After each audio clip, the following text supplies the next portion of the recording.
Bate! É que цяла екипа мора.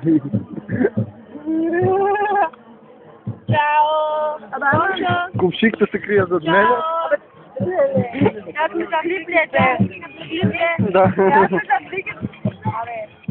Те снимно цяла екипа. Ciao, Комшо! Бил студентът да дойде. Папа се представя. Не, студентите, детето да дойде да види. Той е някой диктат. Не кача Илия тук. Баки не е кой ще мага. Абе, другите няма, чакай, Дай. какво стара. Други с нека купат за нищо. Абе, за кой е трудник? Тези техните фани си ти играят. Защо да идем? Одно почти може да прави телефона. Що ке кажеш ти за тука на манастиро? Интервю одно давно. Ти мисли нещо да предложиш самоотборна? Да се жени кажи. Имам нещо да предложа. Кажи. Потъгнеш места от предмера. Добро. Това ме е пръв предлог. Ти, друже?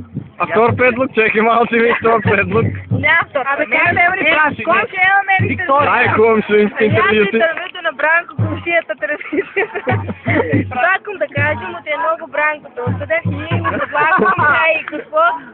Илия ни помогне тук. Илия. Да жени човека от Зорен да става на нас. А Добро, Кажа май. му Виктория Арсова, ще кажа. Той е с мера ме погледа. Да, той е. Добре. Аз не е нещо. Аз так да предложа, так си го изгаш телефона. Да ви следме. Трябва да видиш клипа. Слушаме други ли комша? Па дружо ти най-малко интервю даде. Па други елса, аз се ги дам интервю.